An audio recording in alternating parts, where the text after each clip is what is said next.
हमने एक दिन कथा में कहा था कि भगवत मिलन के लिए आवश्यक क्या है। भगवत मिलन के लिए आवश्यक क्या है?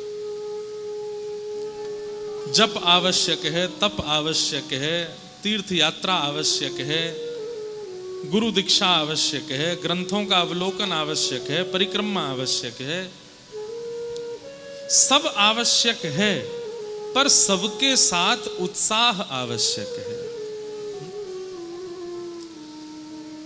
आप गिरिराज जी की परिक्रमा तो लगाते हैं, लेकिन संपूर्ण परिक्रमा में भैया कोई स्वर दे दो, एक आदमी हो तो। परिक्रमा तो लगाते हैं, इधर देखो, यहां देखो, आप तो हमें देखो, उनको लगाना है स्वर। गिरिराज जी की परिक्रमा तो लगा रहे हैं, लेकिन परिक्रमा में ये चिंतन चल रहा है कब पूरी हो, कब पूरी हो। अभी शुरू ही हुई है, तब से ये चल रहा है कब पूरी हो।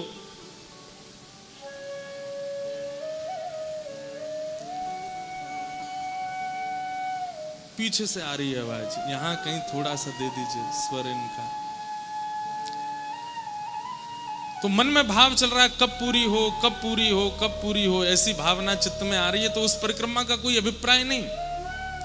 एकादशी के दिन यही लगता रहता है कि द्वादशी कब आएगी। लोग ये कम पूछते हैं कि एकादशी कब है, ये पूछते हैं कि महाराज जी पारना कब करना है, द्वादशी कब है, व्रत खोलना कब है, व्रत रखना कब से प्रारंभ करना, ये सब अपने आप सोच लेते हैं। जैसे कई बार ऐसा होता है कि आज दसवीं है और कल एकादशी है। वैसे कल है, आज नौमी है, कल दसवीं, परसों एकादशी है। तो दसवीं के दिन लोग बाग ये नहीं देखते कि एकादशी प्रारंभ कितने बजे हो रही है। कई बार एकादशी रात को लग जाती है, लेकिन लोग क्या कहते हैं, हम लोग हिंदू हैं ना, सूर्योदय के बाद हमारी तिथि चालू होती है। कई लोग रात में 12 बजे भी पा लेते हैं, सुबह उठ के 3 बजे भी पा लेते हैं, कल एकादशी। जिनसे भूख सहन नहीं होती वो ऐसा कर लेते हैं।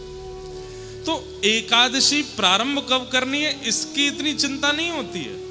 वो तो सुबह जब उठेंगे तब से एकादशी है, लेकिन पूरी कब करनी है इसका विचार जरूर कर लेते हैं।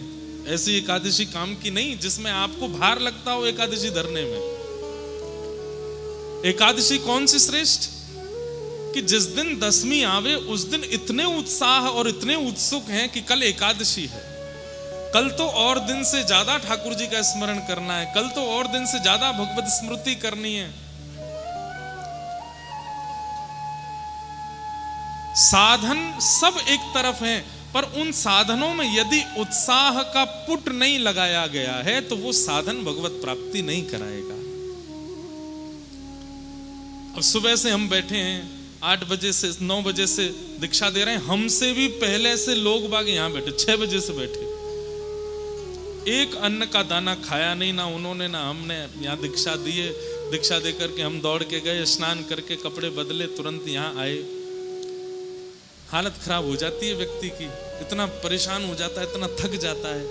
लेकिन क्यों बैठे हैं, क्यों इतने आनंद में हैं, क्यों कथा चल रही है, क्यों सुख मिल रहा है? उत्साह।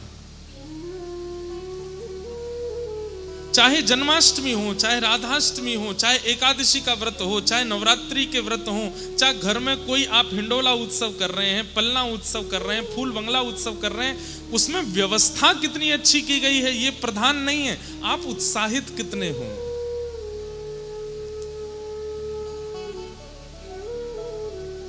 एक पद मुझे बहुत प्रिय लगता है ना, नैनन सोमग झारू मेरे, नैनन सोमग झारू। कितना सुंदर भाव है, ये उत्साह की पराकाष्ठा है।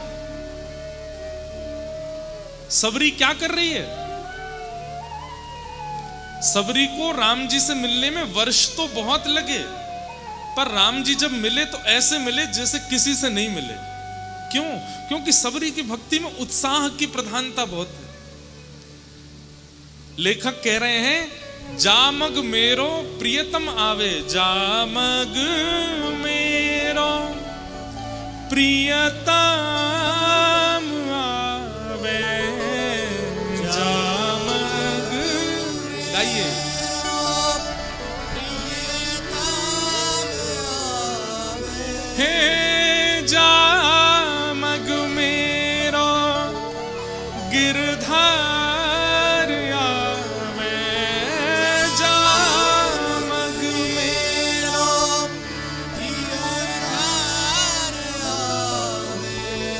तन मन यौवन बारू, तन मन यौवन बारू, मेरी अखियन सो मग झारू, मेरी अखियन सो मग झारू। प्रेम की पराकाष्ठा कैसी होती है भैया?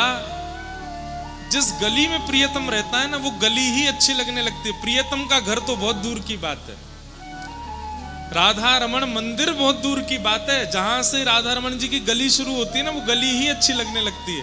कल कोई सोशल मीडिया पे फोटो डाल दे वृंदावन की और बस गली का चित्र डाल दे और कुछ नहीं डाले, आप देखते अरे ये तो श्री गोपीनाथ बाजार की गली, राधा रमण जी जाने वाली गली तो यही है।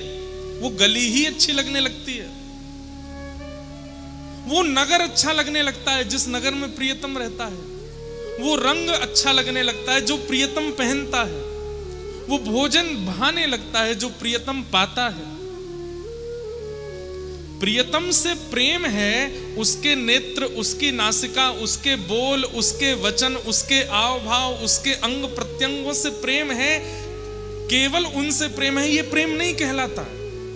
आपको केवल राधा रमण जी प्रिय लगते हैं, उनका सर्वांगीण अंग प्रिय लगता है, उनकी त्रिभंगी चाल प्रिय लगती है, उनके आभूषण प्रिय लगते हैं, उनका मुकुट प्रिय लगता है, ये प्रेम नहीं है।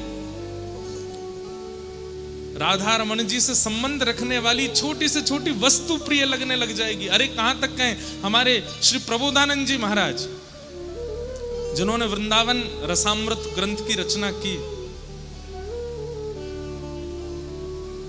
वे तो कहते हैं कि वृंदावन की सीमा के भीतर से चेंटी भी आती है ना, तो उसको भी प्रणाम करते हैं। बोले क्यों? बोले वृंदावन ते आ रही है, ये भी प्रणाम। धन धन वृंदावन की चेंटी, धन धन वृंदावन के बंदर, धन धन वृंदावन के मेढक, सब धन्य हैं। क्यों? वृंदावन में रहते हैं, वहां रहते हैं जहां हमारा प्रियतम रहता है। कई बार ऐसे लोग मिलते हैं, उनको केवल प्रेम इसलिए होता है कि आप ब्रज से हैं, आप ब्रजवासी हो, इसीलिए वो आपसे प्रेम करते हैं कि आप ब्रज से हो। और यही प्रीति की रीत है। केवल हमारा प्रियतम प्रिय है, वो प्रेम संसारी हो सकता है, लेकिन प्रियतम से संबंध रखने वाली हर वस्तु उतनी ही प्रिय है जितना प्रियतम, ये प्रेम कहलाता है। वो गली प्रिय लगती है, वो नगर प्रिय लगता है, वो रंग प्रिय लगता है, वो वस्त्र प्रिय लगता है जिसका संबंध ठाकुर जी से। क्या कह रहे हैं लेखक? जा मग मेरो गिरधर आवे, जिस मार्ग से मेरे ठाकुर जी आवे, उस मार्ग पे तन मन यौवन वारू, मेरी पलकन सो मग झारू। मग मतलब रास्ता, ये प्रेम है।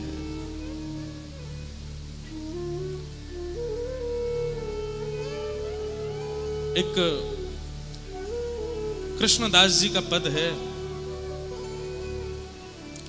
कृष्ण नाम जबते श्रवण सुनोरी आली, भूली री भवन में तो बावरी भई रे। कृष्ण नाम जबते श्रवण सुनोरी आली।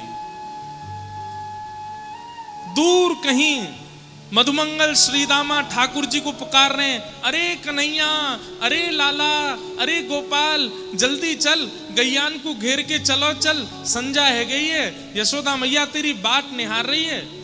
तो दूर मधुमंगल श्रीदामा के मुख से निकलने वाले कृष्ण नाम को जब यमुना तट पर बैठी हुई गोपी जल भरती हुई सुन लेती है, रसिक जन वर्णन करते हैं कि वो गोपी वहीं मूर्छित हो जाती है। किसी अन्य से कृष्ण नाम सुनकर के ये स्थिति हो जाती है उसकी। प्रेम की पराकाष्ठा देखो। प्रेम हर उस वस्तु से हो जाएगा जो ठाकुर जी की है, ठाकुर जी से संबंध रखती है, किसी रूप में ठाकुर जी के संपर्क की है, हर उस वस्तु। और केवल इतना नहीं होगा कि बस अच्छी लग रही है, ठीक है, कि ठाकुर जी की पोशाक है माथे से लगाओ, ठाकुर जी की कुलिया है माथे से लगाओ।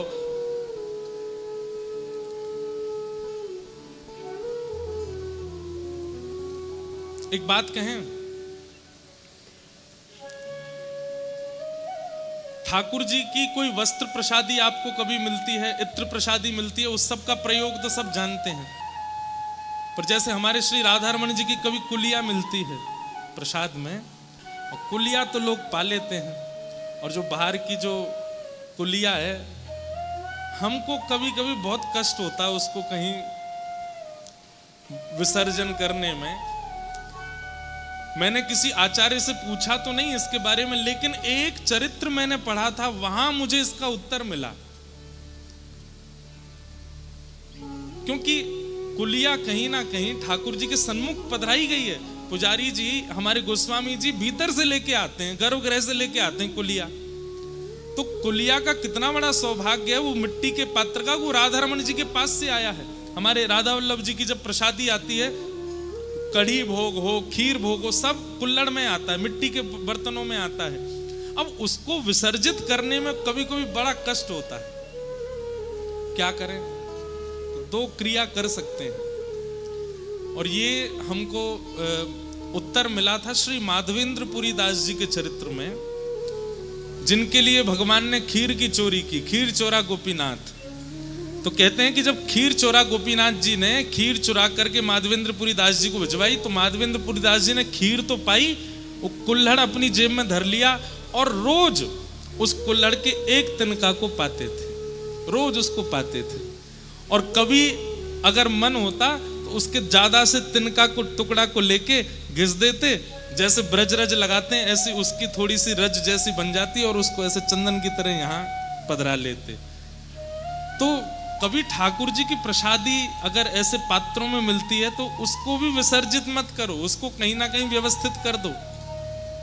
दोना मिलते हैं, पत्तल मिलते हैं, उनको आप पूरा सुखा करके उसको पूरा चूरा बना करके अपने घर में जो गुलदस्ता है या अपने घर में जो जहाँ पे पेड़ पौधे लगे हैं वहाँ उनको पधरा दो।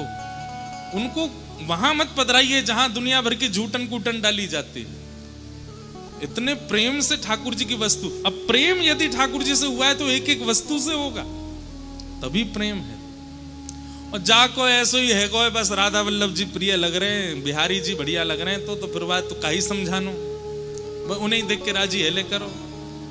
कई लोग ऐसे हैं वो ब्रजवासियों को 10 गाली देते हैं, ब्रजवासी ऐसे, ब्रजवासी ऐसे, हमें तो बिहारी जी के दर्शन करने, तुम पीछे भगो, ब्रजवासियों ने ऐसा कर रखा है। अरे ब्रजवासी ने प्रेम ना भयो तो ठाकुर जी तक कैसे? आपको हो गया होगा, ठाकुर जी को आपसे नहीं हुआ है। ठाकुर जी को आपसे प्रेम होगा तो आपको ठाकुर जी के संबंध की हर वस्तु प्रिय लगेगी, चाहे जो। वृंदावन क्यों ना भय हम मोर, वृंदावन परमानंद दास को ठाकुर, परमानंद दास को ठाकुर, गोपिन को चित चोर,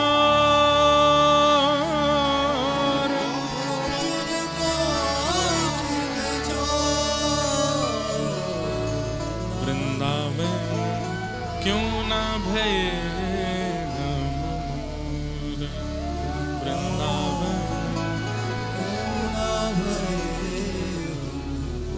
तो हम ये प्रसंग सुना क्यों रहे थे? उत्साह, साधन अनेक हैं आपके पास में, आप जप भी करते हो, आप भजन भी करते हो, आप तिलक भी लगाते हो, आप वृंदावन भी जाते हो, आप सत्संग भी करते हो, आप एकादशी भी करते हो, आप सब प्रकार के साधन तो करते हो, लेकिन अगर कहीं उत्साह शून्य है, उत्साह का मतलब क्या होता है? चरम स्थिति का प्रेम ही उत्साह कहलाता है। उत्साह की शून्यता यदि है तो साधन चाहे जितना भी कर लीजिए भगवत मिलन नहीं होगा, भगवत प्राप्ति नहीं हो पाएगी। और साधन भले ही बहुत ना हो, एक है, लेकिन वो एक भी परिपूर्ण उत्साह के साथ है तो एक साधन से ही ठाकुर जी मिल जाएंगे। बहुत साधन करने की आवश्यकता नहीं।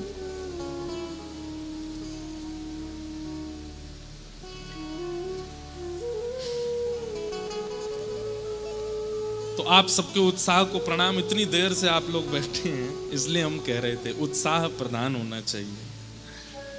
लेकिन ये उत्साह यहीं नहीं दिखना चाहिए आपका। किसी की भी कथा में जाओ, कहीं भी जाओ, वृंदावन से संबंध की किसी भी स्थिति में पहुंचो, ये उत्साह ऐसा ही होना चाहिए जैसा यहाँ है। बोलो वृंदावन बिहारी लाल की। आइए अब कथा क्रम में प्रवेश करें। 88,000 सौनकादि ऋषियों ने सूत जी महाराज से 6 प्रश्न किए। किम श्रेय शास्त्र सारः क स्व अवतार प्रयोजनम किम कर्म के अवतारश्च धर्मः कम शरणम गतः। और इन 6 प्रश्नों में ही भागवत की कथा है। आज भी कई प्रश्न मेरे पास में आए हैं, हम कल ही वाले नहीं पढ़ पाए अभी, तो आज वालों का उत्तर इतनी जल्दी कैसे दें। पर अभी बीच में अगर अवसर मिलेगा, मैंने प्रश्न पढ़ लिए हैं, अनुकूल जब समय आएगा तो मैं उसका उत्तर दूंगा। 6 प्रश्न किए और सौनकादि ऋषियों ने सूत जी से कहा कि भगवान, मानव कल्याण का साधन बताते हुए भागवत का विषय हमारे सामने प्रस्तुत कीजिए। सूत जी महाराज ने पहले अपने गुरुजनों को प्रणाम किया और गुरु को प्रणाम करने के बाद यहां से वे कहना प्रारंभ करते हैं। भागवत की महिमा बताते हुए, सत्संग की महिमा बताते हुए सूत जी महाराज एक बहुत अच्छी बात कहते हैं। ये सबके सुनने योग्य बात है, ध्यान से सुनिएगा। स वै पुंसां परो धर्मो यतो भक्तिर्यदोक्षजे अहैतुक्य प्रतिहता ययात्मा संप्रसीदति। धर्मस्वनिष्ठितः पुंसां विश्वक्सेन कथासु यः नोत्पादयेदधिरतिं श्रम एव हि केवलम्। 2 बातें यहां सूत जी महाराज कह रहे हैं। पहली बात, समस्त प्राणी मात्र का एक परम धर्म है।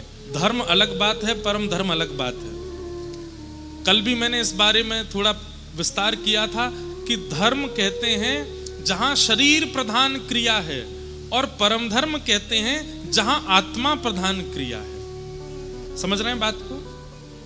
आप लोग बैठ के कथा सुन रहे हो, बताओ ये धर्म है कि परम धर्म है? क्या है? धर्म है, परम धर्म। क्यों? क्योंकि यहां शरीर की व्यवस्था प्रधान नहीं है। शरीर की व्यवस्था प्रधान होती तो आप ऊपर कुर्सी पे बैठना प्रेफर करते, सोफा पे बैठते। हो सकता है बैठने तो सभी आए होंगे, जगह नहीं मिली किसी को तो नीचे ही बैठना पड़ गया सबको। लेकिन फिर भी नीचे आप लोग बैठे हैं, फिर भी आपका मुखमंडल प्रसन्न है। क्यों? क्योंकि कथा मूल रूप से आप शरीर की व्यवस्था से नहीं, आत्मा की व्यवस्था से सुनने आए हो, इसलिए ये परम धर्म है। ऐसे गिरिराज जी की परिक्रमा, वो शरीर, वो धर्म नहीं है, वो परम धर्म है। क्योंकि वहां शरीर की बात देखो तो शरीर तो चाहता ही नहीं करना, आत्मा चाहती है, हृदय चाहता है, मन चाहता है। तो परम धर्म हर उस वस्तु को कहते हैं जहां हृदय प्रधान होता है, आत्मा प्रधान होती है। लेकिन यहां पर सूत जी महाराज कह रहे हैं प्राणी मात्र का परम धर्म है क्या? यतो भक्तिर अदोक्षजे। और कैसी भक्ति? बोले अहैतुकी। अहैतुकी भक्ति किसको कहते हैं?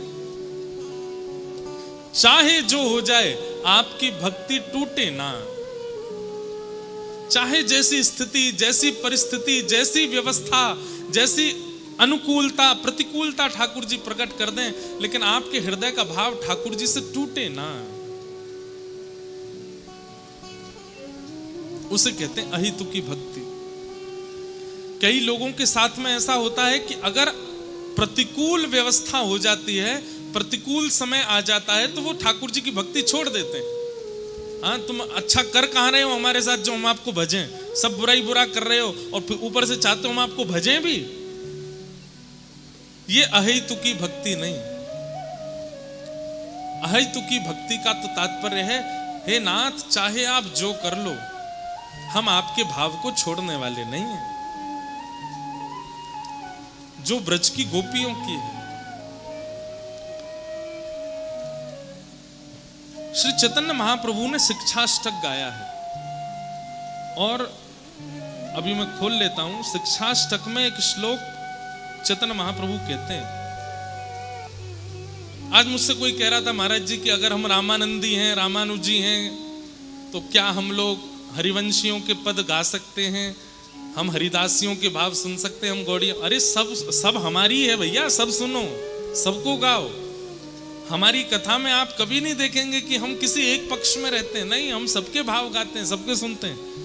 इसलिए आपका भी यही नियम होना चाहिए। जिससे ठाकुर जी प्रिय लगें, जिससे ठाकुर जी रीझ जाएं, वो गाना ही गाना है, चाहे वो जिस आचार्य का लिखा गया हो।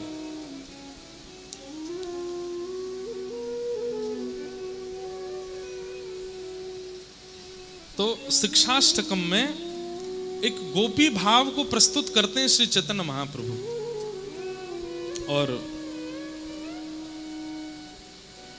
वहां आप निवेदन करते हुए कहते हैं कि हे नाथ,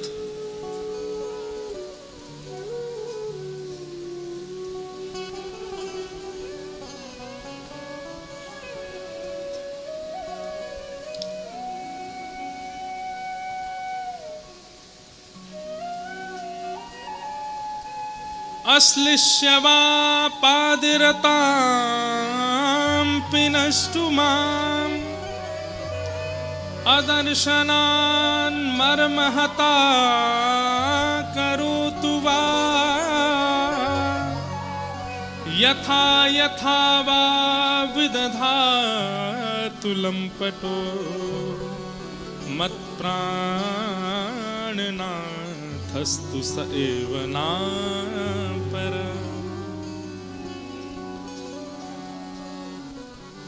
आश्लिष्यलस्य वा पादरतां पिनष्टु माम्। श्री चैतन्य महाप्रभु कहते हैं, एक गोपी का भाव प्रकट करते हुए कहते हैं, गोपी कह रही है ठाकुर जी से कि हे श्याम सुंदर, आप चाहो तो हमसे दूर हो जाओ, आप चाहो तो अपने पैर तले हमको रौंद दो, आप चाहे हमारे साथ जितना भी बुरा कर लो, आप चाहे हमें तड़पता छोड़ जाओ, आप चाहे हमें विलगता छोड़ जाओ, लेकिन हमारी एक बात सुन लीजिए श्याम सुंदर। क्या? मत प्राणनाथस्तु स एव नापर। मेरे प्राणनाथ आप ही रहोगे, आप ही रहोगे, आप ही रहोगे। मैं आपको छोड़ किसी और को भज नहीं सकता। आप चाहे मुझे अपाहिज कर दीजिए, चाहे परिवार को मुझसे दूर कर दीजिए, चाहे मेरे साथ जितना बुरा हो सके कर लीजिए। आप सोचें कि मैं बुरा करूंगा तो ये मुझे छोड़ देगा, ये मेरा पीछा छोड़ देगा, भूल जाइएगा इस बात को। आप चाहे जो कर लीजिए, हम आपको छोड़ने वाले नहीं हैं। मत प्राणनाथस्तु स एव नापर। आप ही मेरे प्राणनाथ रहो, और आपको छोड़ मैं किसी और को भज नहीं सकता। मैं आपका हूं। इस स्थिति को, इस भाव को कहते हैं अहेतुकी भक्ति। क्या कहते हैं? क्या बोलते हैं? और यही अहेतुकी भक्ति कहलाती है परम धर्म। जैसा मैं चाहूं वैसा हरि करें, ये प्रेम नहीं हो सकता। जैसा हरि चाहें कर लें, मैं उसमें प्रसन्न हूं, ये प्रेम है। और श्री सूत जी महाराज आज्ञा कर रहे हैं कि यही परम धर्म है, ऐसी भक्ति करना ही परम धर्म है। भक्ति पथ, या तो इस मार्ग पर चलिएगा नहीं, और यदि चलना प्रारंभ करो तो इसी भाव से कीजिएगा, नाथ हम तैयार हैं, आप चाहे जो कर लो, हम आपको छोड़ने वाले नहीं हैं, आपको त्यागने वाले नहीं हैं। कई सिर फिरे प्रेमी होते हैं ना संसार में, कई सिर फिरे प्रेमी होते हैं। उनका प्रेम कैसा होता है? एक तरफा प्यार। तुम चाहे जो कर लो, तुम चाहे मुझसे बात मत करो, तुम चाहे मुझसे मिलो मत, तुम चाहे मेरी तरफ देखो नहीं, पर मैं तो तुमसे ही प्रेम करूंगा। अब संसार में अगर ये प्रेम करते हैं तो फिर FIR भी हो सकती है, सामने वाला आपकी FIR कर देगा, देखो पीछे पड़ा है मेरे, मैं कॉलेज जाता हूं या कॉलेज जाती हूं, ये पीछे पीछे चलता है मेरे, तो FIR भी हो सकती है। इसलिए अगर ऐसा स्वभाव प्रेम का आपके चित्त में, तो राधा रमण जी के पीछे पड़ जाओ, वो FIR नहीं कर पाएंगे, उन पे है ही नहीं, और वो FIR करेंगे भी नहीं, वो करना चाहते भी नहीं है।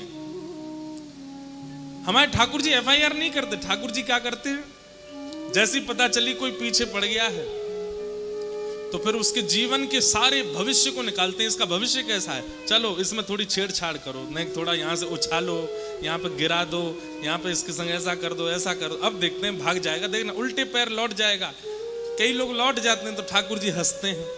कभी कभी हमें लगता है कि राधा रमण जी हंसते हैं, उनकी दतुइयां क्यों दिखती हैं। उस दिन ठाकुर जी को लगता होगा कि पीछे पड़ा था कोई बहुत दिन से, आज उसकी परीक्षा ली, लौट गया वापस, तो ठाकुर जी हंसते हैं, वाह देखो लौट गया। और कभी कभी जोर से हंसते हैं तो इसलिए हंसते होंगे कि किसी की खूब परीक्षाएं ले ली फिर भी छोड़ के नहीं गया, तो ठाकुर जी और प्रसन्न होते हैं, ये है पक्का, ये सामने खड़ा अभी भी। इसलिए एक बात तो याद रखिएगा, अगर भक्ति का पथ चुना है तो तूफान तो बहुत आएगा, बस छोड़िएगा नहीं ठाकुर जी को। उसे ही प्रेम कहते हैं, वही प्रेम की चरम अवस्था है। सवै पुंसाम परो धर्मो यतो भक्ति दुक्षजे अहै तुक्य प्रतिहता ययात्मा संप्रसीदति।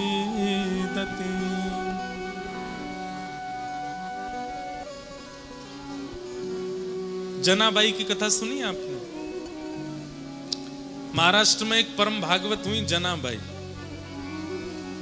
उनकी कथा कई बार सुनाई है मैंने, लेकिन जनाबाई के साथ में ठाकुर जी ने कैसी लीला की सुनो।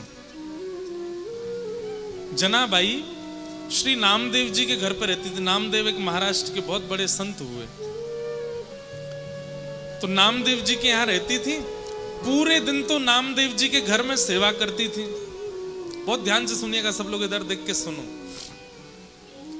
पूरे दिन तो नामदेव जी के यहां सेवा करती थी और शाम को नामदेव जी कीर्तन करते थे और उस कीर्तन में असंख्य वैष्णव नृत्य करते थे, लेकिन एकमात्र जनाबाई को ठाकुर जी दिखाई देते थे। नामदेव जी जब कीर्तन करते तो ठाकुर जी नाचते हुए आते थे और खूब जोर से नाचते थे।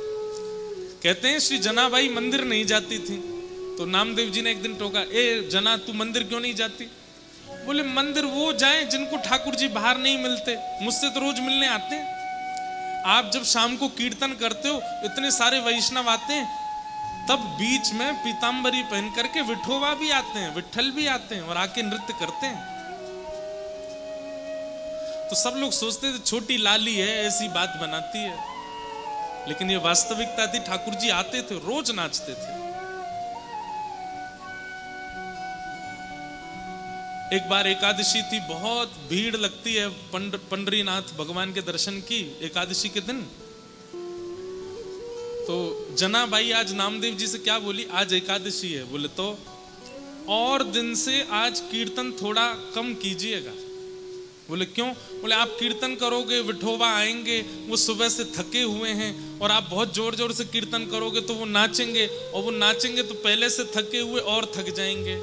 इसलिए मेरी प्रार्थना आज कीर्तन कम करना। तो सब लोग कहते, बोले अरे जना तू कैसी बात करती है, बल्कि आज तो एकादशी, आज तो और दिन से ज्यादा कीर्तन होगा। तो जनाबाई रोती थी, चरण पकड़ लेती थी, बोले मैं आपके हाथ जोड़ रही हूं, आज कीर्तन कम करना, नहीं तो विठोबा के पांव में दर्द हो जाएगा।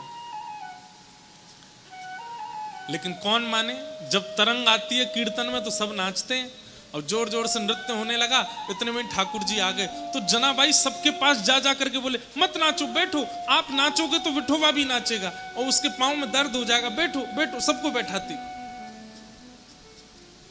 ठाकुर जी बोले ए जना तू सबको बैठा मत, नाचने दे। बोले आपके पांव में दर्द हो जाएगा, आप थके हो सुबह से, तो ठाकुर जी कहते तू चिंता मत कर, ये जब सब चले जाएंगे मैं तेरे से पांव दबाने आ जाऊंगा, तू मेरे पांव दबा लियो। तब भी जनाबाई कोने में बैठी बैठी रोती रहती, और जब खूब जोर से मृदंग बजती तो कान पे हाथ धर लेती, बोले आज इतनी तेज मत बजाओ, वो देखो कितनी जोर से उछल रहे हैं विट्ठल। जब सब चले जाते, सब सो जाते, रोती रोती जनाबाई पुकारती कब आओगे, मुझे पांव दबाना है। तेल लेकर के बैठती, घी लेके बैठती। फिर ठाकुर जी आते रात को, और रात में जैसे ही ठाकुर जी आते जनाबाई की गोद में पांव धर देते, ले दबा ले। तो फिर जनाबाई ठाकुर जी के पांव दबाती, पांव में घी लगाती, और फिर डांटती ठाकुर जी को, तुम मानते नहीं हो ना, मैं इतना मना करती हूँ आपको और उछल उछल के नाचते हो, इतनी जोर से नाचते हो। कुछ खाया आपने? ठाकुर जी बोले हाँ पूरन पूली खाई। अच्छा, और कल क्या खाया था आपने? बोले कल भी पूरन पूली खाई। और परसों क्या खाया? बोले परसों भी पूरन पोली खाई। जनाबाई बोली रोज पूरन पोली खाते हो? बोले मंदिर में यही बनता है, रोज एक सा ही प्रसाद बनता है। तो जनाबाई बोली मैं कुछ और बना के खिलाऊं? तो ठाकुर जी बोले बनाओ। तो जनाबाई बनाने लगी।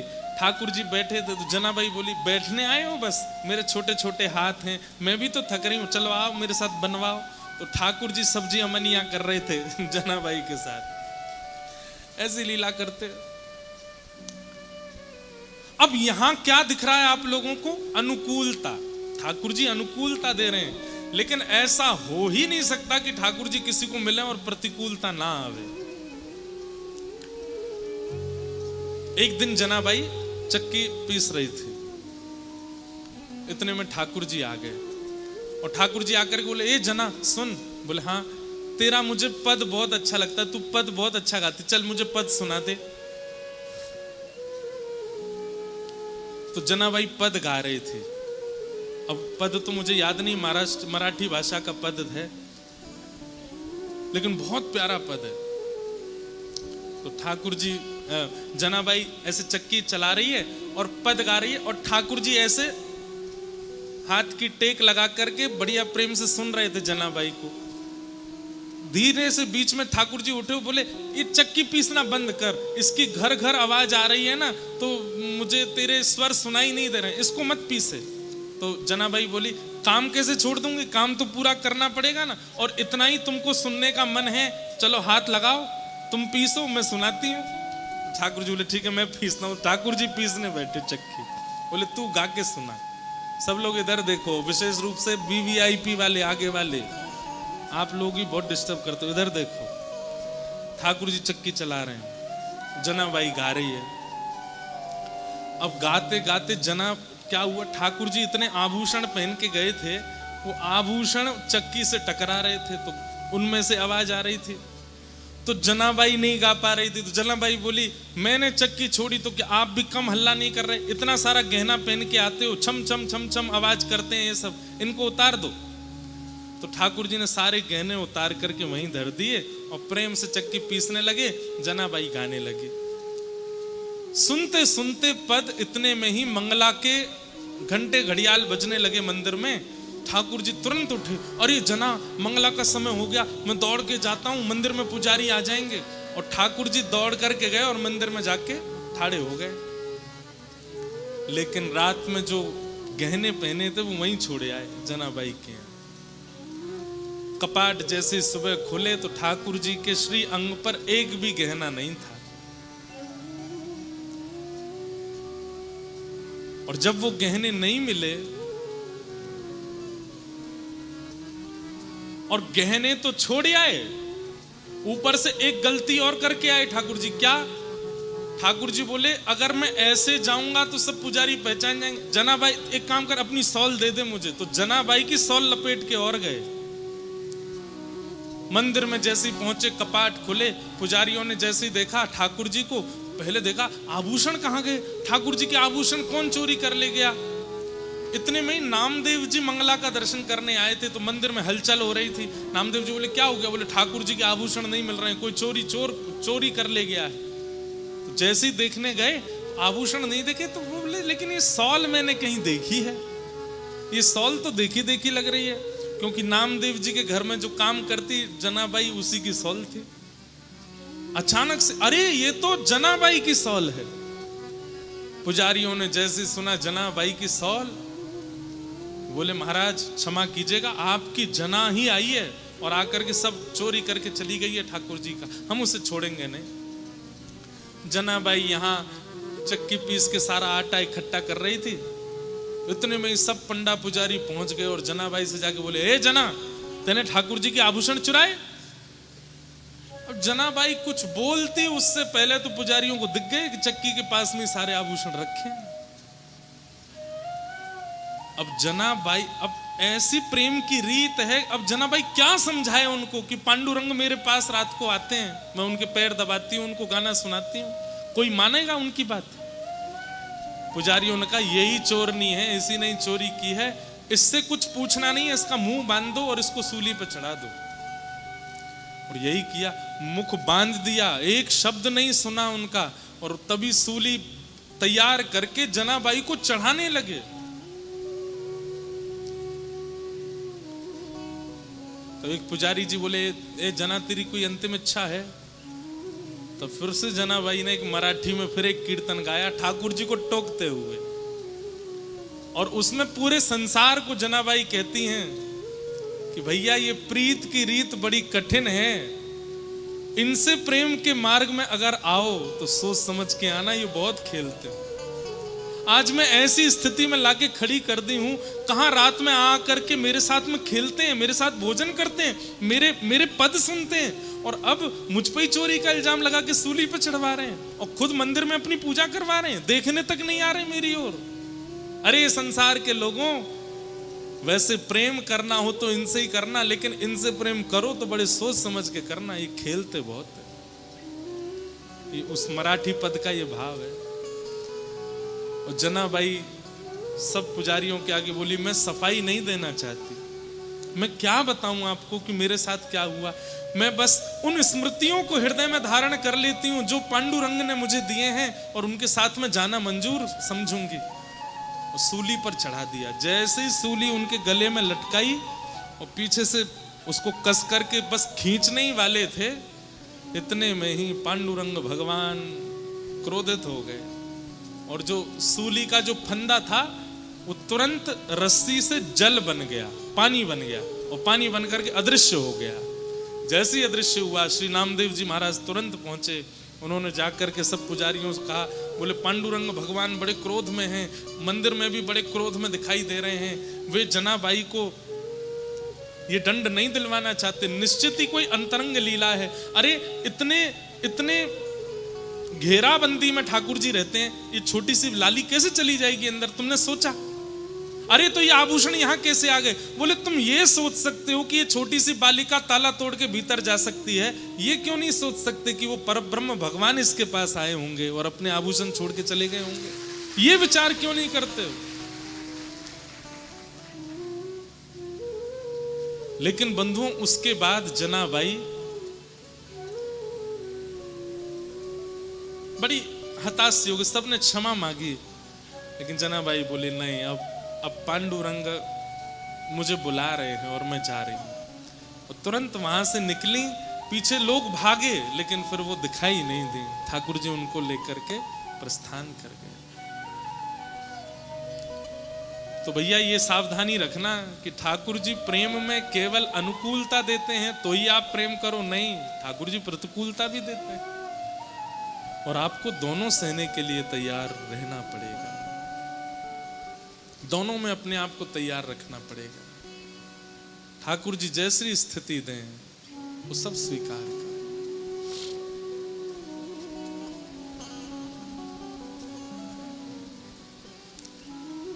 तो अहैतुक्य प्रतिहता ययात्मा संप्रसीदति, ठाकुर जी के प्रति अहैतुकी भक्ति, यानी कि किसी भी परिस्थिति में विच्छिन्न न होने वाली भक्ति को कहते हैं अहेतुकी भक्ति।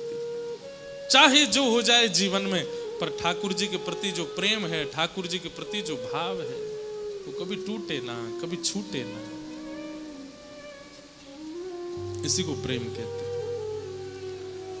सूत जी महाराज कहते हैं कि धर्मस्वनिष्ठितः पुंसां विश्वक्सेन कथासु नोत्पादयेदधिरतिं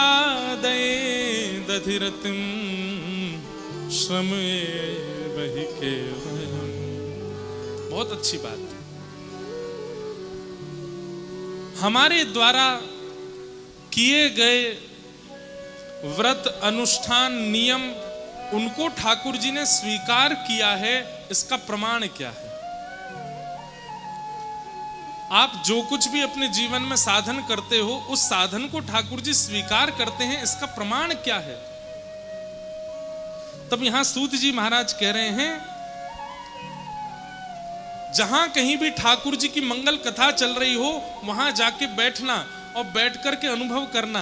यदि आपका मन लगे, यदि आपका सत्संग सुनने में भाव आने लगे, आपके नेत्र सजल होने लग जाएं और समय पूरा होने पर ऐसा लगने लगे अरे इतनी जल्दी समय पूर्ण क्यों हो गया, यदि ऐसी भावनाएं आपके चित्त में सत्संग सुनते सुनते प्रकट होने लग जाए, तो समझो ठाकुर जी आपसे प्रसन्न हैं। लेकिन सत्संग में जाकर के भी यही लग रहा है कि बस कब पूर्ण हो, कब चलें, कब जाएं, अब गर्मी लग रही है, कब निकलेंगे यहाँ से, बाहर प्रसाद क्या मिलेगा, क्या, इस प्रकार की भावना यदि आ रही हैं तो समझो ठाकुर जी आपके साधन से प्रिय नहीं है, प्रसन्न। और ये मैं नहीं कह रहा हूँ, सूत जी कह रहे हैं। कई लोग कह सकते हैं आप कथा करते हो इसलिए बोल रहे हो। आप सत्संग में रति होना, सत्संग में रुचि होना, ये ठाकुर जी की प्रसन्नता का एक प्रमाण है कि ठाकुर जी आपसे प्रसन्न हैं। आज रविवार है, कल सोमवार है, कल ठाकुर जी का जन्मोत्सव है कथा में। अब कथा सुनने के लिए कई लोग मैंने देखे, कोई झूठ बोल करके आए हैं, कोई भाग के आए हैं, कोई कैसे आए हैं, कोई टेम्पो पकड़ के आए हैं, कोई कहीं से आए हैं, बस जैसे भी पहुंचना है, कथा सुननी है। क्यों? अच्छी लगती है, मन में भाव आता है, प्रिय लगता है।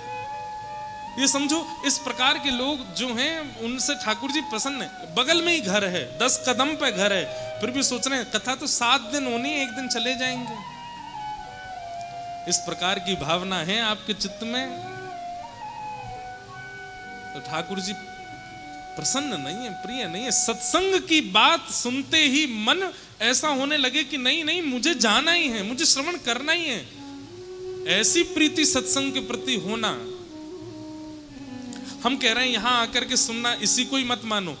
YouTube पे सबके यहाँ कथा आती है, तो जैसी पता अभी कथा चल रही है कहीं पे, या महाराज जी का कोई प्रवचन आ रहा है, हमें वो सुनना है, आज महाराज जी क्या बोले हैं, आज क्या भाव कहा, और उसको सुनने के लिए अलग जाके बैठे, तुरंत कान में लगाया, सुनने लगे।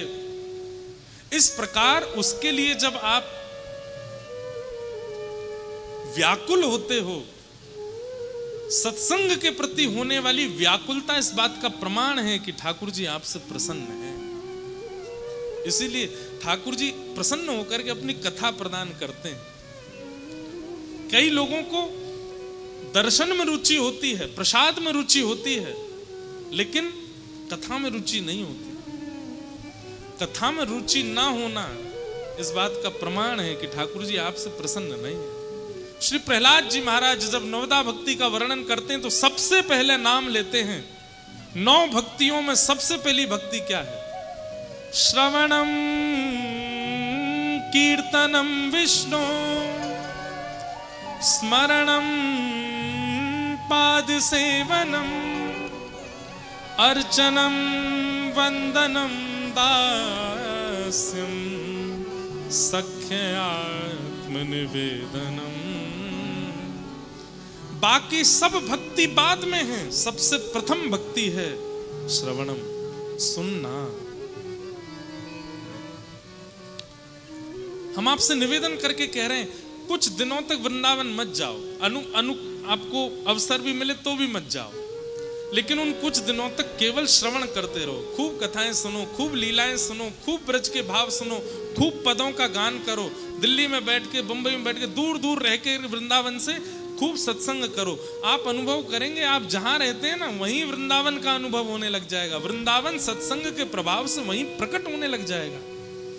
श्री हितवंश महाप्रभु ने विठल दास जी के लिए प्रकट कर दिया था वृंदावन, तो जूनागढ़ में ही वृंदावन के दर्शन होते थे। द्वारिका में ही वृंदावन के दर्शन होते थे। वो जहां दृष्टि घुमा के देखते थे वहीं वृंदावन दिखता था। स्वामी श्री हरदास जी महाराज ने मधुकर शाह राजा, कहां का राजा? ओरछा का राजा मधुकर शाह, उसके मन में आ गया कि अब वृंदावन छोड़ के नहीं जाना। तब स्वामी श्री हरदास जी महाराज ने विचार किया, अगर ये वापस नहीं गया तो फिर कौन संभालेगा राज्य को? आज्ञा कर दी, बोले तुम जब जब वृंदावन की याद करके दृष्टि घुमा करके देखोगे तुमको वृंदावन ही दिखेगा। चाहे तुम ओरछा में हो, चाहे तुम झांसी में हो, चाहे तुम बुंदेलखंड में हो, तुम्हारे लिए वृंदावन वहीं प्रकट हो जाएगा। ठीक वैसे ही सत्संग में ये सामर्थ्य है। आप जहां रहते हैं आप केवल सत्संग भाव में रहिए, करते रहिए, श्रवण करते रहिए। करते करते श्रवण ऐसा होगा, मन इतना पवित्र हो जाएगा, शुद्ध हो जाएगा विचार, कि जब नेत्र खोल करके देखेंगे तो ये अनुभव ही नहीं होगा कि आप दिल्ली में हैं। ऐसा लगेगा कि यही तो वृंदावन है, यही तो श्री धाम है। ये सत्संग का प्रभाव है। इसलिए कहते हैं सत्संग में रुचि होना ठाकुर जी की प्रसन्नता का प्रतीक है। ठाकुर जी आपसे प्रसन्न हैं।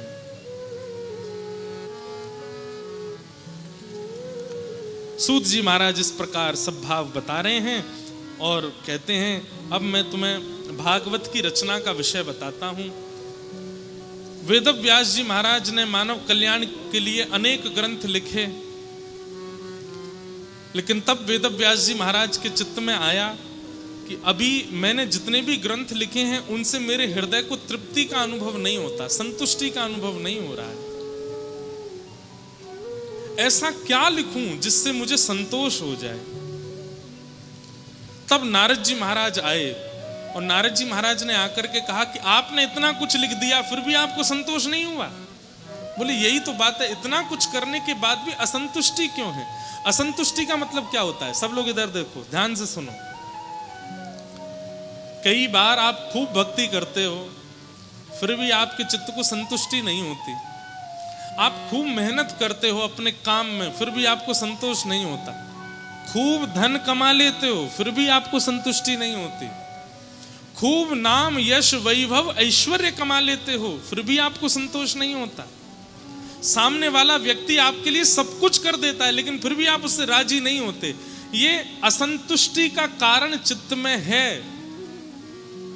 क्यों है? आपके अंदर ज्ञान तो है, आपके अंदर वैराग्य तो है, आपके अंदर पारिश्रम तो है, लेकिन आपके अंदर प्रेम नहीं है। जिसके चित्त में प्रेम नहीं होता वो सदैव असंतुष्टि रहता है।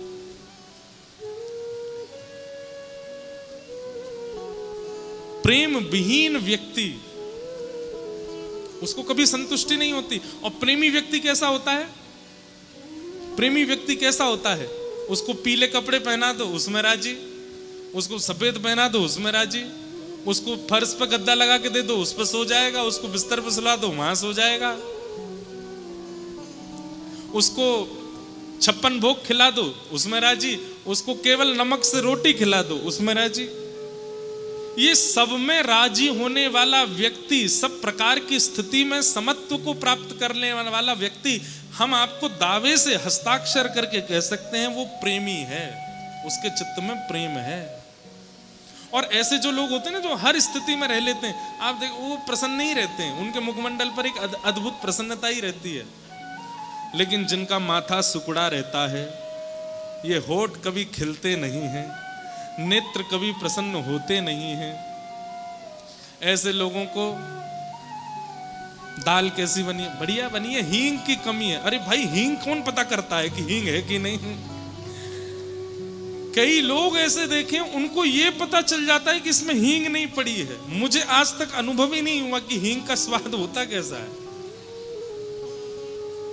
ठीक है, नमक का तो पता चल जाता है, नींबू का भी पता चल जाता है, मिर्च का तो भाई ज्यादा होगी तो पता चल ही जाएगा, पर हींग का पता चल जाता है, जीरा का पता चल जाता है, और ऐसे ऐसे पता नहीं क्या क्या वो होते हैं मसाले, उनका उनको पता चल जाता है।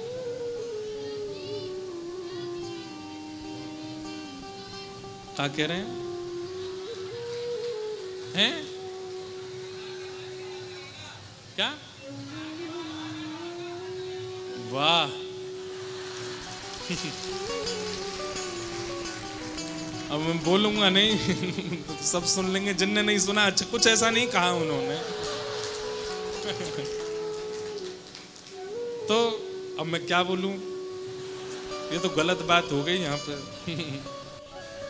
तो क्या बता रहा था मैं, हाँ, तो कैसे पता चल जाता है पता नहीं, लेकिन प्रेमी व्यक्ति का लक्षण है वो हर स्थिति में प्रसन्न रहता है।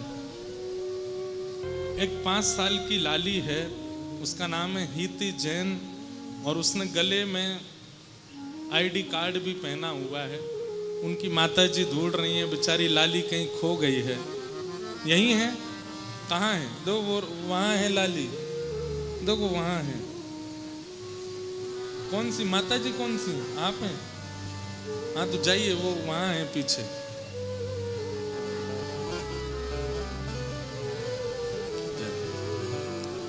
हम कह रहे हैं ठाकुर जी आपके नचाए नाचेंगे, लो नचा दियो। लाली खो गई 5 साल की।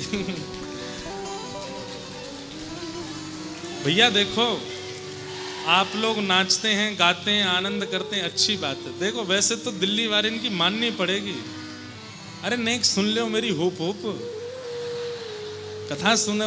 ये अंत में करना चाहिए, जब कथा विश्राम हो ना तब बोला करो, क्या बात है बंसी वारे, शाबाश है, ऐसी कथा सुनाई तेने, तब बोलना चाहिए हैं। तो अभी बीच में मत बोलो। हाँ, चित्र वालों हम ले लेंगे, बैठ जाओ। मैं क्या बता रहा था, दिल्ली वालों की एक बात तो माननी पड़ेगी, तुमने भैया एसी फेल कर दिए सबरे। एक तो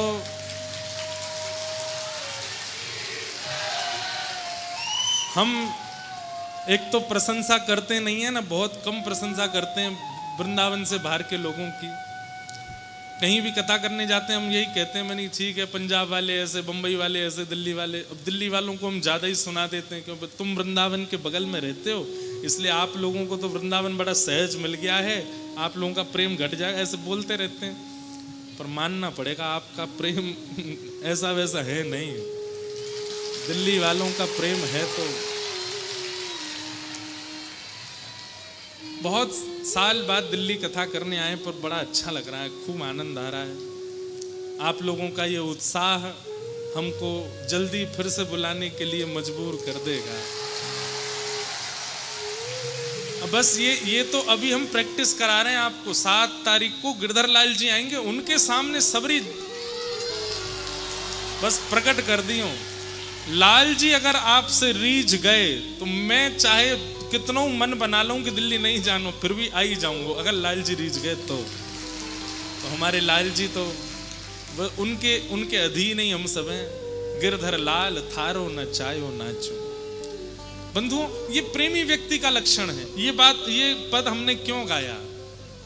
वेद व्यास जी महाराज ने अनेक ग्रंथों की रचना कर ली, लेकिन उनके मन को शांति नहीं है। क्यों?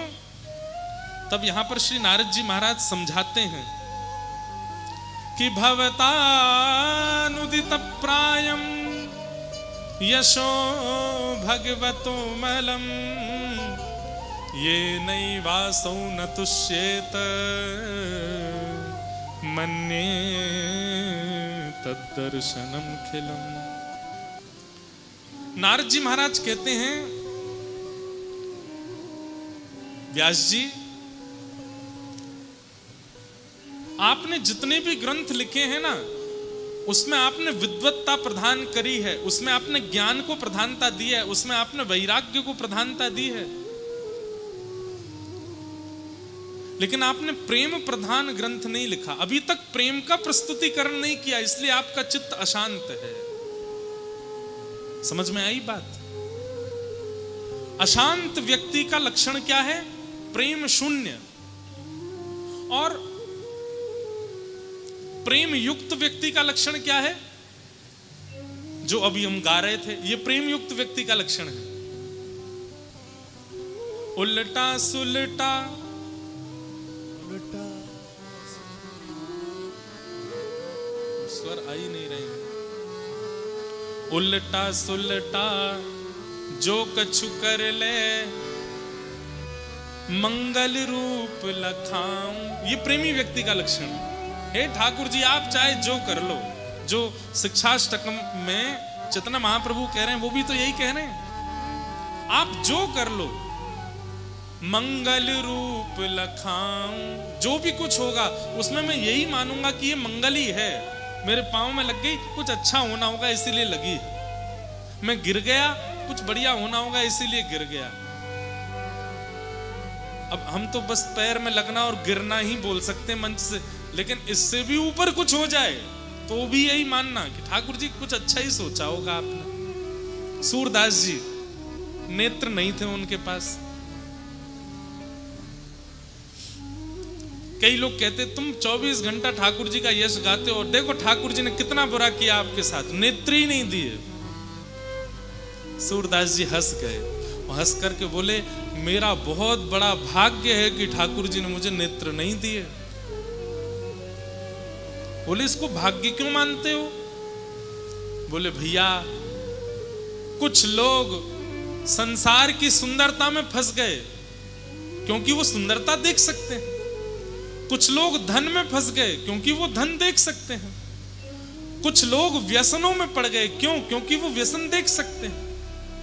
कोई पुरुष में पड़ गया, कोई स्त्री में पड़ गया, कोई बच्चों में पड़ गया। ये मोह ममता सारे दोषों का प्रादुर्भाव ही नेत्रों से होता है, जैसा दिखता है वैसा भाव प्रकट होता है। पर ठाकुर जी ने मुझे किसी में नहीं फंसाया, इसलिए मुझे नेत्र ही नहीं दिए, मैं किसी में नहीं फंसता। मेरे ऊपर बहुत बड़ी कृपा है ठाकुर जी की कि उन्होंने मुझे कहीं फंसने दिया ही नहीं, अपने आप में फंसा के रखा बस। अब सोचो, जो नेत्र ना मिलने को भी मंगल विधान मानता हो वो प्रेमी व्यक्ति है।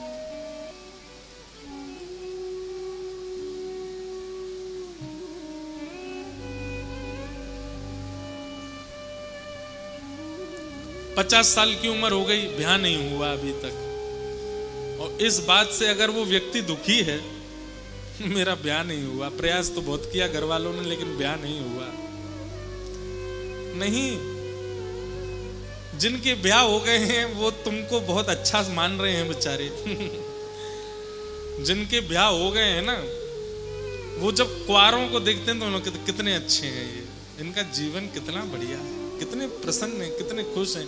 और जिनका ब्याह हो गया वो ये पूरी योजना बनाते हैं कि ये जो कुंवारे हैं ये कुंवारे बैठे क्यों हैं, इनका भी कराओ, इनको भी तो पता चले कि ब्याह का लड्डू कितना मीठा। हम केवल पुरुषों के पक्ष में नहीं बोल रहे, माताएं बहनें भी सोचती हैं भैया ब्याह नहीं हुआ बढ़िया है, लेकिन घर वालों से वही जाके कह भी देंगे कि इसका ब्याह करा दो जल्दी, ये हमको अकेली बेटी अच्छी लग नहीं रही है, इसका कराओ जल्दी ब्याह। ठाकुर जी कई लोगों को योग्यता देते हैं तो हमको लगता है कि योग्यता मिलना ही जीवन का सार है, पर नहीं। कई बार ठाकुर जी कई चीजों से हमको वंचित रखते हैं, तो इसमें भी कृपा मानिए कि ठाकुर जी ने आपको उससे दूर रखा, उससे वंचित रखा।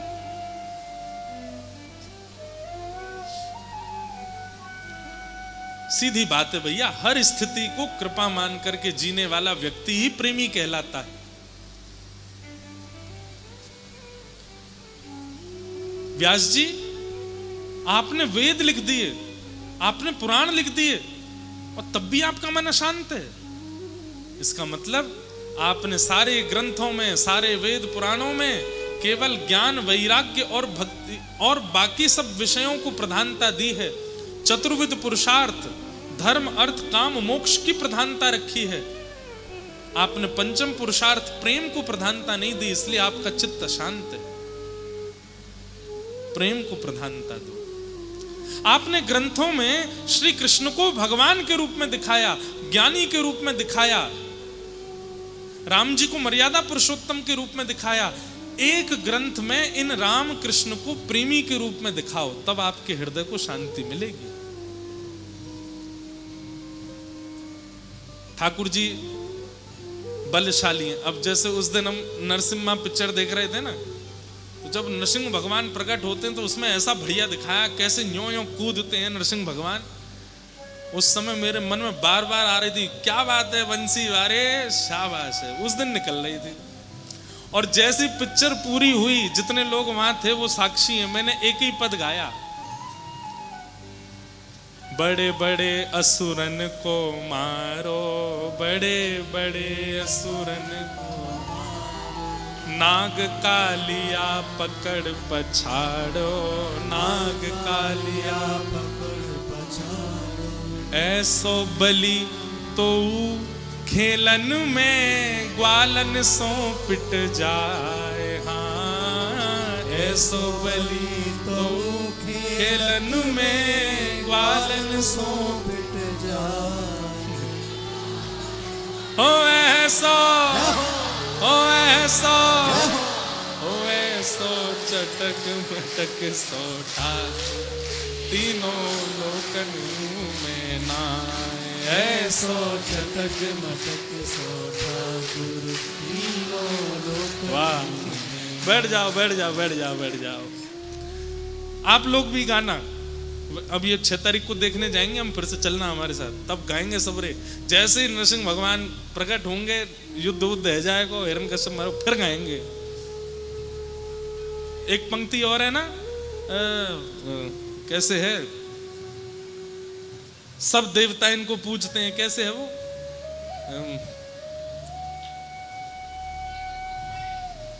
अरे एक पंक्ति और है इसमें, ब्रह्मा मोह कियो पछतायो, ब्रह्मा मोह कियो पछतायो। फिर अगली, मान इंद्र को, ऐसे है ना, बताओ रोज गाते हैं, भूल गए हैं?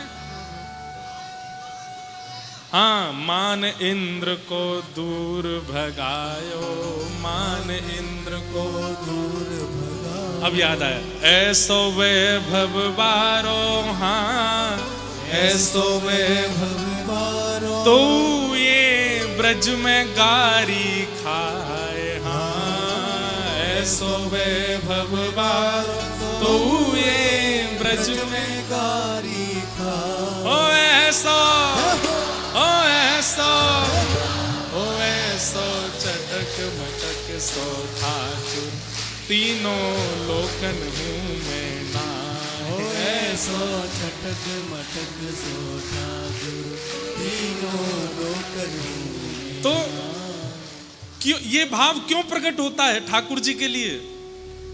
भाई उनका इतना वैभव है कि इंद्र भी चरणों में बैठा रहता है, उनका इतना वैभव है कि ब्रह्मा भी नतमस्तक रहता है, लेकिन इतने वैभव वाले ठाकुर जी हैं, फिर भी ब्रज में गारी खाए। क्यों? क्योंकि प्रेमी है। अगर ठाकुर जी भगवान बने रहते ब्रज में और कोई कह देता दारी के, तो सुदर्शन चक्र आ जाता तुरंत। पर ये सुदर्शन आया क्यों नहीं? ये गदा आई क्यों नहीं? क्योंकि वहां ठाकुर जी प्रेमी। सुदर्शन चक्र अधर बैठे तो रहते थे, ये मधुमंगल श्रीदामा भात उड़ी रहे थे सुदर्शन जी को, ठाकुर जी को पकड़ के गैया बना देते हैं, खुद उन पे चढ़ जाते हैं। सुदर्शन जी महाराज आकाश में ही घूमते रहते, ठाकुर जी कहते हैं नीचे मत आ जाइयो, यहां मैं भगवान नहीं हूं, यहां मैं प्रेमी हूं, यहां मैं लाला हूं। नारद जी महाराज कह रहे हैं व्यास जी आपने ऐसी लीलाओं का वर्णन कहीं किया नहीं किया, इसलिए आपका हृदय अशांत है। आपने परब्रह्म को परब्रह्म रूप में दिखाया है, भगवान रूप में दिखाया है, इष्ट रूप में दिखाया है, महाअवतारी रूप में दिखाया है। उनको जब तक आप प्रेमी रूप में वर्णन नहीं करोगे तब तक आपके हृदय को शांति नहीं मिलने वाली है।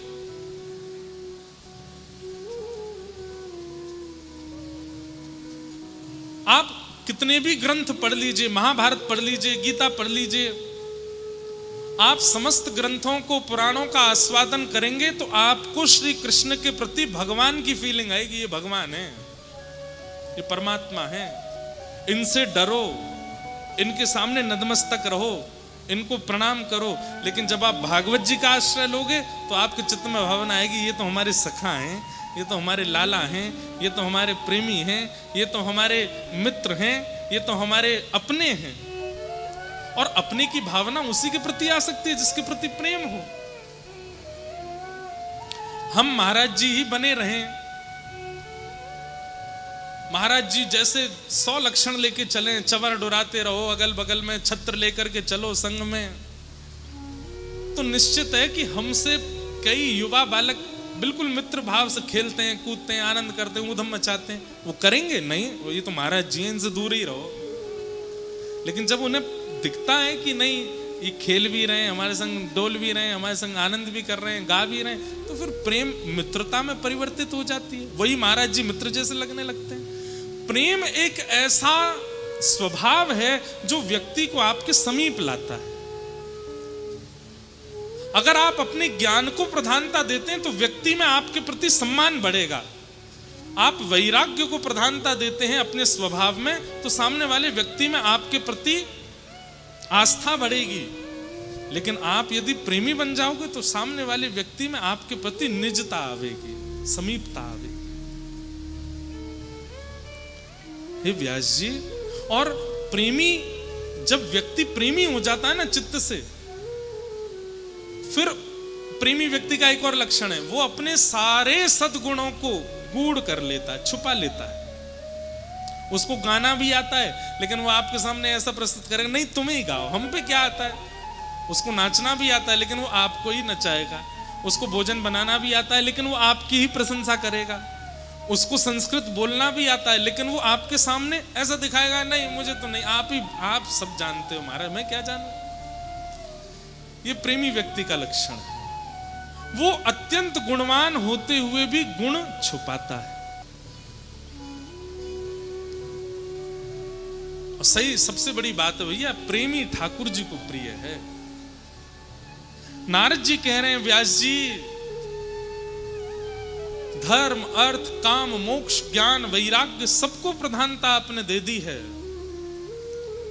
आपने प्रेम को प्रधानता नहीं दी है, इसलिए आपका चित्त अशांत है। अब एक ऐसे ग्रंथ का निर्माण करो जिसको सुनने से, पढ़ने से, सुनाने से सुनने वालों के चित्त में, पढ़ने वालों के चित्त में, पढ़ाने वाले के चित्त में प्रेम प्रकट हो। आपने गीता का निर्माण कर दिया, ज्ञान बहुत है उसमें। आपने महाभारत का निर्माण करके पूरे विश्व को धर्म के बारे में बता दिया। अब एक ऐसे ग्रंथ को लिखिए जिससे प्रेम सीखे व्यक्ति। और तब श्री वेद व्यास जी ने अपनी अंतिम कृति लिखी जिसका नाम है श्रीमद् भागवत। बोलो भागवत महापुराण की। भागवत जी सुनने के बाद अगर व्यक्ति ज्ञानी बना, अभी कथा सुनी नहीं, भागवत जी की कथा सुनने के बाद व्यक्ति वैरागी बना, त्यागी बना, तो अभी कथा सुनी नहीं। लेकिन कथा सुनने के बाद में वाग्गदगदा द्रवते यस्य चित्तम रुदत्यभिक्ष्णं हसतिं क्वचिच्च विलज्ज उद्गायत नृत्यते च मद्भक्ति युक्तो भुवनं पुनातु।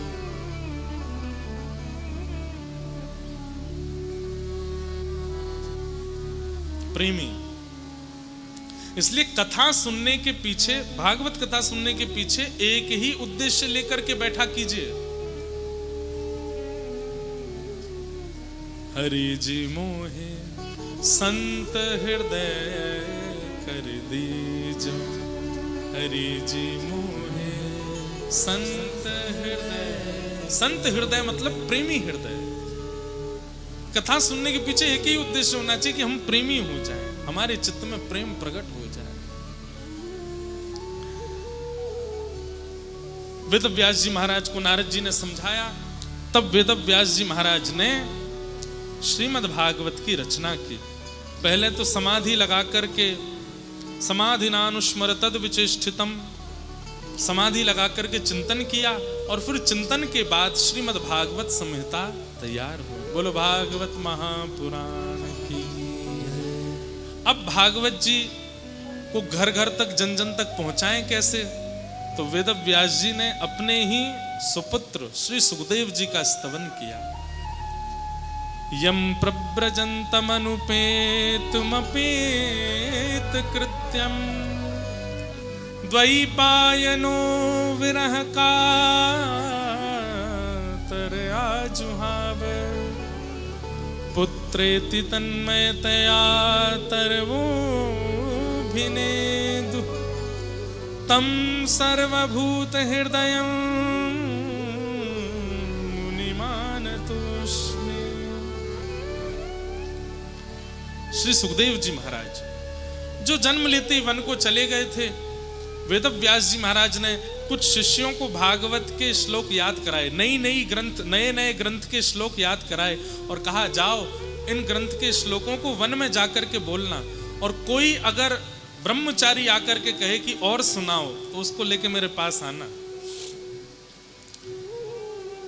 बालकों ने श्लोक जाकर के वन में गाने शुरू किए, तभी श्री सुखदेव जी महाराज की समाधि टूट गई और दौड़ करके उन बालकों के पास आए, भैया तुम जो ये श्लोक गा रहे हो, और इस श्लोक में भी पता कौन सा श्लोक गा रहे थे, वरहा पीडम नटवर वपु कर्णयो कर्णकारम विभ्रदवासः कनक कपिसं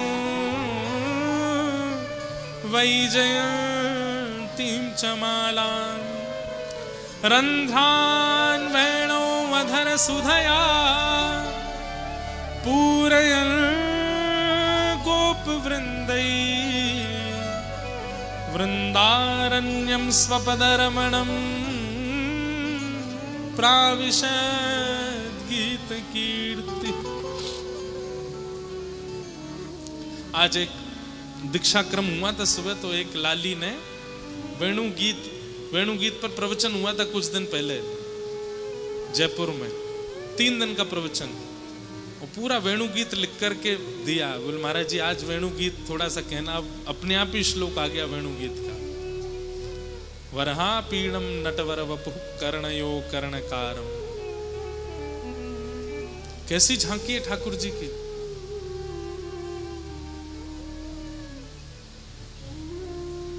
मीराबाई का एक पद है, जादूवर लागत है मोहे प्यारो। ठाकुर जी कैसे, बोले जादूगर हैं, बोले ये सब जगह से अपने केवल जादू ही जादू करते रहते हैं, इसलिए जादूगर कह रही है मीराबाई। पद ढूंढना पड़ेगा इसलिए गा नहीं रहा। जादूवर लागत है मोहे प्यारो, वरहा पीड़म। ठाकुर जी मोर पंख का मुकुट पहनते हैं और टेढ़ा पहनते हैं, सीधा नहीं पहनते। वो मुकुट पहनने का विधान ऐसे होना चाहिए, तो ठाकुर जी कैसे पहनते हैं, टेढ़ा पहनते हैं, तिरछा पहनते हैं। हमारे राधा वल्लभ परंपरा में तो मुकुट ठाकुर जी इधर की जगह इधर पहनते हैं। क्यों, बोले श्री जी है ना इधर, तो उनकी तरफ मुकुट झुका करके पहनते हैं। पर वल्लभ कुल में और कई जगह ठाकुर जी मुकुट इधर पहनते हैं। हमारे राधा रमणी परंपरा में तो कुछ और पूर्णिमा के भाव से ठाकुर जी मुकुट कभी इधर पहनते हैं कभी इधर पहनते हैं।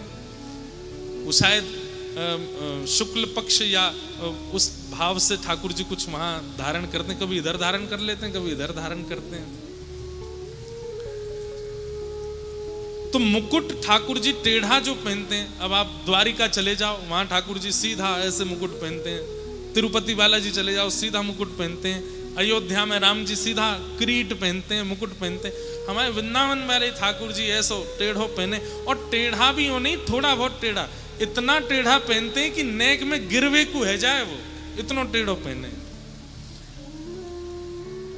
इसके पीछे भी हमारे रसिक जन भाव बताते हैं कि ठाकुर जी टेढ़ा मुकुट और टेढ़ा भी पहनते हैं और आगे की तरफ झुका हुआ। हम लोग दूर से दर्शन करते हैं इसलिए हमको अनुभव नहीं होता, ठाकुर जी मुकुट आगे की तरफ ऐसे झुका करके पहनते हैं। क्यों, जहां जहां चरण पड़त प्यारी जू के, तहां तहां मन मेरो करत है छाँव रे। स्वामी श्री हरदास जी महाराज का पद है संभवतः। स्वामी जी कह रहे हैं किशोरी जी जब जब चरण रखती हैं तो ठाकुर जी अपने मुकुट को ऐसे लेकर के ऐसे अपने सिर को हिलाते हुए चलते हैं, नेक पीछे होके चलते हैं, ताकि सूर्य की किरण जो है वो मुकुट से रुक जाए और किशोरी जी के चरणों में सीधे सूर्य की किरण ना पड़े, किशोरी जी को कहीं श्रम ना हो जाए। इसलिए ठाकुर जी टेढ़ा मुकुट पहनते हैं, तिरछा कर लेते। बरहा पीड़म नटवर वपु। कैसे हैं, बोले नट किसको कहते हैं, मंच पर आकर के नृत्य करने वाला, प्रदर्शन करने वाले को नट कहते हैं। जो आकर्षित करता है उसको नट कहते हैं। पर ठाकुर जी कौन बोले? नटवर।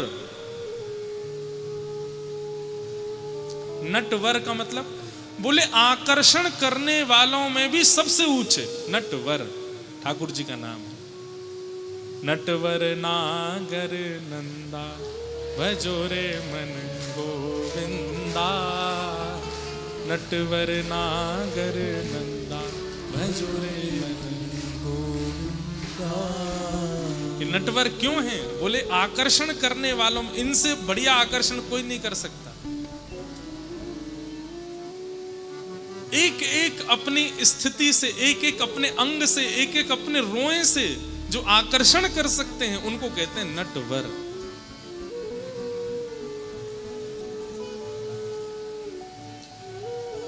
तजरारी तेरी आंखों में क्या भरा हुआ कुछ टोना है।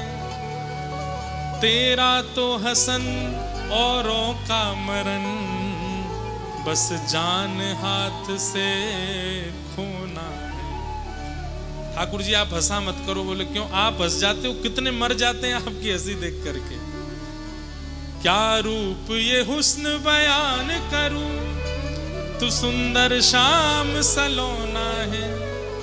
ललित किशोरी प्राण धन, तू ब्रज का एक खिलौना, तू ब्रज का एक खिलौना। तो नटवर वपु अपनी ओर खींचते हैं।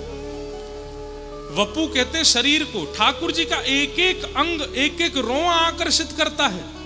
इसलिए महाप्रभु वल्लभाचार्य जी कह रहे हैं अधरम मधुरम, हसितम मधुरम, चलितम मधुरम, वमितम मधुरम, लीला मधुरा, सब मधुर है। क्यों? बोले मधुराधिपते अखिलम मधुर। श्रीमद् वल्लभाचार्य जी महाराज वर्णन करते हुए कह रहे हैं कि भाई किसी व्यक्ति में मधुरता है। कोई सुंदर बहुत है, मान लीजिए अभी आज ही परख के देखना, कोई बहुत सुंदर है, क्या उसमें कमी नहीं है? कुछ भी, सब अच्छा ही अच्छा है? नहीं, एक कमी तो होगी। कोई बोलता बहुत अच्छा है, क्या उसमें कोई कमी नहीं? एक कमी उसमें भी होगी।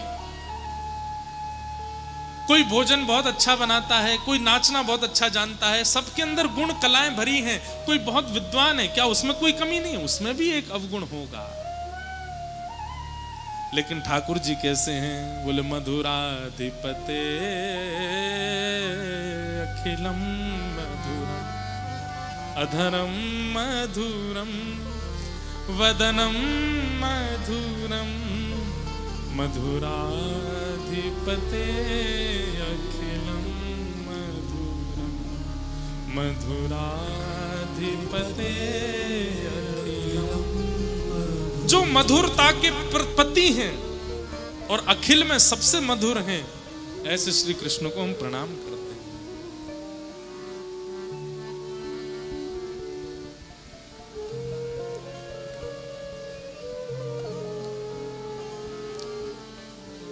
एक अंग भी अगर श्री कृष्ण का दिख गया, आप स्वयं को रोक नहीं पाएंगे। चरण दिख गए, चरण नहीं दिखे, कमर दिख गई, कमर नहीं दिखी, कोहनी दिख गई, कोहनी नहीं दिखी, हाथ दिख गया। अरे मुखमंडल आगे की बात है, सर्वांगीण अंग में कोई रोआ भी ठाकुर जी का यदि प्रतिबिंबित हो गया तो स्वयं को रोक नहीं पाएंगे।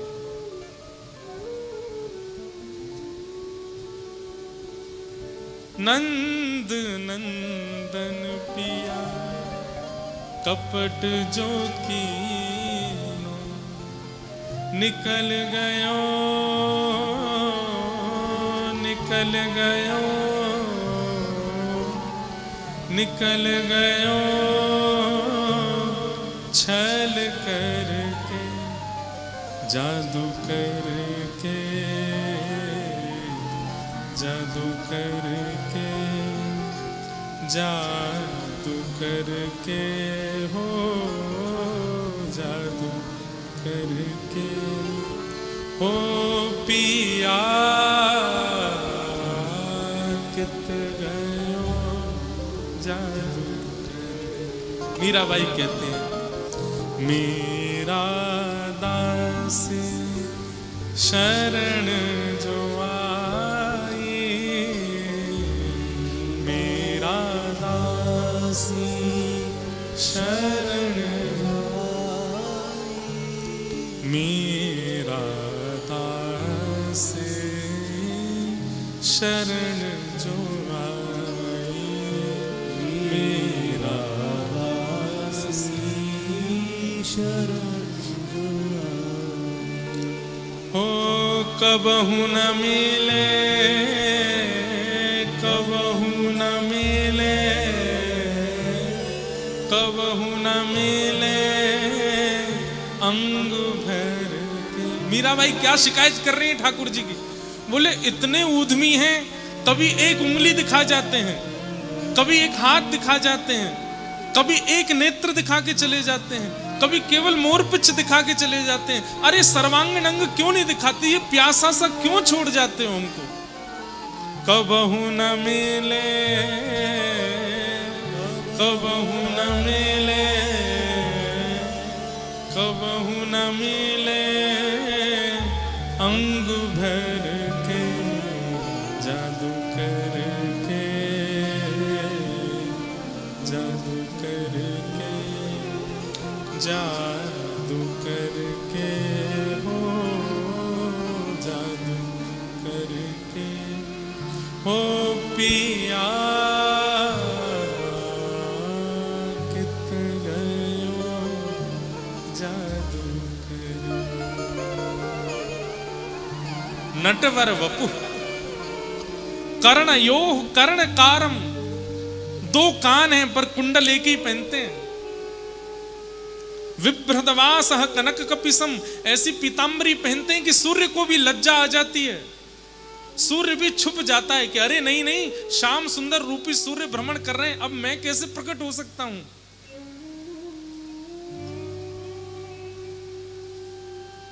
वै जयंतीम चमालाम रंध्रान वेणो अधर सुधया पूरयन गोप वृंदई वृंदारण्यम स्वपद रमणम प्राविशद गीत। अब ऐसे सुंदर रूप माधुरी का कोई श्रवण कर ले तो कैसे नहीं खिंचा चला आएगा। सुखदेव जी सारा ध्यान तप सब छोड़ करके आ गए बालकों के पास। मुझे इससे मिलना है जिसके बारे में तुम बोल रहे हो बच्चों, ये मोर मुकुट पहनने वाला, एक कुंडल पहनने वाला वैजंती, इसका मुझे दर्शन कराओ।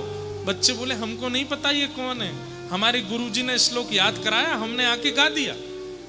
तुम्हारे गुरुजी कौन है? बोले हमारे गुरुदेव वेदव्यास जी महाराज, और ऐसे 18,000 श्लोक उन्होंने लिखे हैं। सुखदेव जी महाराज बोले वो तो मेरे पिता हैं, मैं जन्म लेते ही वन में चला गया था पिता को छोड़ करके, लेकिन ऐसे पिता का त्याग नहीं करना है। तुरंत दौड़ करके गए और वेदव्यास जी के चरणों में जाकर के मानो सुखदेव जी बोले नंद नंदन से मिला दीजिए। जिनकी रूप माधुरी का वर्णन आपने एक श्लोक में किया है, मैं इनके सर्वांगीण रूप को जानना चाहता हूं, कृपा करके मुझे इनसे मिलवा दीजिए।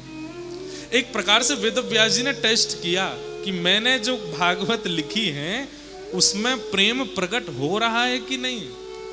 और जब महाविरक्त श्री सुखदेव जी को प्रेम में ओतप्रोत देखा तो श्री वेदव्यास जी को कन्फर्म हो गया कि नहीं, भागवत साधारण नहीं है, ये प्रेमा पुरर्थो महान, ये प्रेम प्रधान है। और श्री सुखदेव जी को भैया अच्छे अच्छे सन्यासियों का सन्यास धर्म तोड़ दिया हमारे ठाकुर जी ने। ऐसे हैं हमारे ठाकुर जी, सन्यासियों का सन्यास तोड़वा देते हैं, विरक्तों का वैराग्य तोड़वा देते हैं, ज्ञानियों का ज्ञान तोड़वा देते हैं।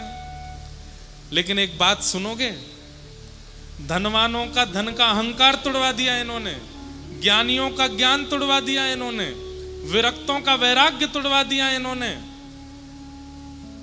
लेकिन प्रेमियों का कुछ नहीं तोड़ पाए ये। प्रेमियों ने तो इनको ही झुका दिया अपने सामने। इसलिए प्रेमी बन जाओ। श्रीमद् भागवत प्रेमियों का ग्रंथ है। सूरदास के आगे ठाकुर जी हार गए, कुम्मन दास के आगे ठाकुर जी हार गए, जनाबाई के आगे ठाकुर जी हार गए, मीराबाई के आगे ठाकुर जी हार गए। ये सबसे जीत गए लेकिन प्रेमियों से नहीं जीत पाए। और ऐसे प्रेम को प्रस्तुत करने वाली जो है वो है श्रीमद् भागवत। ऐसी भागवत की कथा हम लोग सुन रहे हैं। बंधुओं, कल सोमवार भी है और कल ठाकुर जी का जन्मोत्सव भी है। आप सब लोग दिल्ली वालों ने वैसे तो खूब आनंद कर रखे हैं, धुआं मचा रखा है महाराज, लेकिन कल और करना है। पीले पीले वस्त्र पहन के आना, भाई लोग सब पीली धोती पीले कुर्ता पहन के आना, हो सके तो सिर पर पाग वाग बांध के आना, चंदन वंदन। कल तो मंडे है, कई लोग काम से ही आएंगे सीधे, कल काम पे ही ऐसे चले जाना हाउ बिलाऊ से बन के। आपके काम पे पूछे आज ऐसे कैसे, बोले नंद घर आनंद भयो जय कन्हैया। और वैसे भी जन्माष्टमी आने वाली है, तो उस जन्माष्टमी पे तो हम रहेंगे सीकर में। अभी एक और जानकारी आ गई याद, आगामी 12 अगस्त से यहाँ कथा 7 को पूरी होगी, फिर रक्षाबंधन है। आगामी 12 अगस्त से 7 दिन यानी कि जन्माष्टमी तक कथा है सीकर राजस्थान में। और सीकर में भी हमारे रामानंदी परंपरा का एक अद्भुत स्थान है रेवासा, अग्रपीठ। वहाँ के हमारे पूज्य महाराज जी, परम पूजनीय प्रातः वंद्य श्री मलुक पीठाधीश्वर महाराज जी, अब अग्रपीठ महाराज जी भी हो गए हैं। तो महाराज जी को अग्रपीठ के पीठाधीश्वर बने 1 वर्ष पूर्ण हो रहा है। उस उपलक्ष्य में हम वहाँ कथा करने जा रहे हैं महाराज जी के सन्मुख।